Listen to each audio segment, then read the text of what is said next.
This is Democracy Now!, democracynow.org, The War and Peace Report. I'm Amy Goodman. And I'm Juan Gonzalez. Welcome to all of our listeners and viewers around the country and around the world. We begin today with a look at key provisions of the landmark Voting Rights Act that came under fire Wednesday in a hearing before the U.S. Supreme Court. The act was signed in 1965 by President Lyndon Johnson. It requires several states and counties with a history of racial discrimination to clear election-related changes with the federal government. At the same time the court was hearing the case, President Obama was unveiling a statue in the Capitol that honors the late civil rights leader Rosa Parks, who was present when President Johnson signed the act. It's been often remarked that Rosa Parks' activism didn't begin on that bus. Long before she made headlines, she had stood up for freedom, stood up for equality, fighting for voting rights, rallying against discrimination in the criminal justice system, serving in the local chapter of the NAACP. Her quiet leadership would continue long after she became an icon of the civil rights movement, working with Congressman Conyers to find homes for the homeless, preparing disadvantaged youth for a path to success, striving each day to right some wrong somewhere in this world. Another lawmaker attending the unveiling of the Rosa Parks statue was 13-term Congressman John Lewis of Georgia. Lewis was almost killed when he marched during the 1965 Bloody Sunday March to Selma, Alabama, to demand the right to vote. When he was recently on Democracy Now!, Lewis described the Voting Rights Act that is now facing scrutiny before the Supreme Court. The Voting Rights Act of 1965 said, in effect, that you cannot use the literacy test, you cannot have a poll tax, you cannot use certain devices, you cannot harass, you cannot intimidate. And before you make any changes in election laws dealing with registration, changing a precinct, local lines for any political position, you have to get pre-clearance from the Department of Justice of the Federal District Court in Washington, D.C. The Voting Rights Act has been challenged by Shelby County, Alabama, which argued the pre-clearance requirement has outlived its usefulness. The Supreme Court's 4 liberal justices appeared willing to agree with Congress that more progress needs to be made before freeing states from the special federal monitoring, but conservative justices were much more critical. Justice Antonin Scalia called the act a, quote, perpetuation of racial entitlement. Justice Sonia Sotomayor fought back over that claim. For more, we're joined now by the nation's Ari Berman, who was at the court covering the hearing. His recent in-depth article about the case asks, why are conservatives trying to destroy the Voting Rights Act? We welcome you back to Democracy Now!, Ari. Explain what the justices were arguing or what their questions were yesterday in the Supreme Court. Sure. Well, thanks for having me back, Amy and Juan. And the conservative justices, 4 of them, and in many respects, Anthony Kennedy as a 5th, were concerned about really 2 things. Number one, does the Voting Rights Act cover the right states? So is Section 5 still targeted at those places where discrimination is most prevalent? And then number 2, the second thing that they were concerned about is there a replacement for Section 5? Because they view Section 5 in many cases as an infringement on state sovereignty. So they were wondering, do other provisions of the Voting Rights Act, such as Section 2, could it be an adequate replacement? And the people that were defending the Voting Rights Act, both Solicitor General Donald Verrilli and Debo Adegbile of the NAACP Legal Defense Fund, said that yes, discrimination is still targeted in those states covered by Section 5, and there is no replacement for Section 5. It's the only section of the Voting Rights Act that puts the burden of proof on the discriminators themselves to have to prove that a voting change is not discriminatory. So it's the only preemptive weapon in federal law to stop discriminatory voting changes, and that's what makes it so powerful. And Ari, on the exchange, it was not a direct exchange between Sonia Sotomayor and Justice Scalia. Could you talk about that? Because I think it's the first time that Justice Sotomayor comes out clearly in a court hearing so strongly opposed to one of her fellow justices.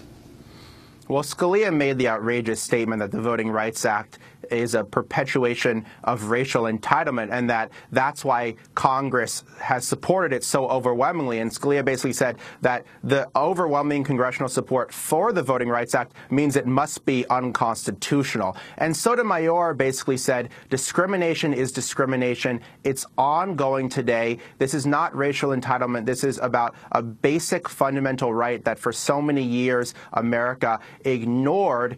And she said to Shelby County, the county that's bringing the state, you don't have the standing to bring this challenge because as recently as 2008, you were found by the Justice Department to be discriminating on the basis of race, doing a voting change that eliminated one of the only black districts in a city in the county. So Sotomayor basically said there was no basis to bring this challenge to the Voting Rights Act itself. I want to turn to a clip going back in history from a documentary that recently featured King. It's called A Filmed Record, Montgomery to Memphis. This is President Lyndon Johnson speaking just as he is signing the Voting Rights Act in 1965. Over his shoulder is Dr. Martin Luther King, who speaks next. First, President Johnson. Today is a triumph for freedom as huge as any victory that's ever been won on any battlefield. This law covers many pages, but the heart of the act is plain. Wherever, by clear and objective standards, states and counties are using regulations or laws or tests to deny the right to vote, then they will be struck down. If it is clear that state officials still intend to discriminate, then federal examiners will be set in to register all eligible voters. This good Congress, the 89th Congress, acted swiftly in passing this act. And I intend to act with equal dispatch in enforcing this act.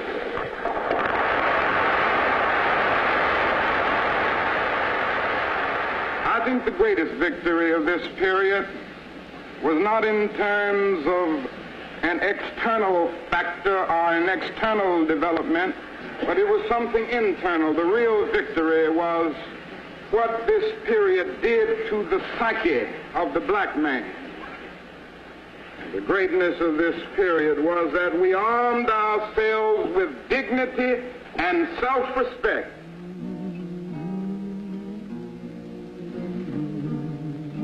Greatness of this period was that we straightened our backs up. And a man can't ride your back unless it's bent. That was Dr. Martin Luther King, and before him, President Johnson from King, A Filmed Record, Montgomery to Memphis, the day President Johnson signed the Voting Rights Act. Ari Berman, where does it go from here as we hear the significance of this moment when this was signed in 1965? Well, it's been such a transformative law. It's often been described as the most consequential law passed in the 20th century and really the high watermark of the civil rights movement. And Section 5 is the heart and soul of the Voting Rights Act. So if the Supreme Court was to get rid of Section 5 or to significantly narrow it, and we would know this in June when a decision comes down, there really is no substitute for it, and it would be a very devastating setback for voting rights, not just in the places where Section 5 is covered, but there's a thinking that if Section 5 goes, conservatives are going to start challenging those other provisions of the Voting Rights Act, like Section 2, which applies nationwide. The court has already limited Section 2 in many respects. So this would kind of be like the Citizens United decision for voting rights. It would open the floodgates to more voter suppression laws, more legal challenges, and it would make it difficult to enforce the voting rights laws that are on the books in addition to Section 5. And so there really is no substitute, and it would be one of the most radical and consequential decisions made by the court in a very long time. And Ari, if you could just briefly tell us the difference between Section 2 and Section Section 5. Section 5 more is a pre-clearance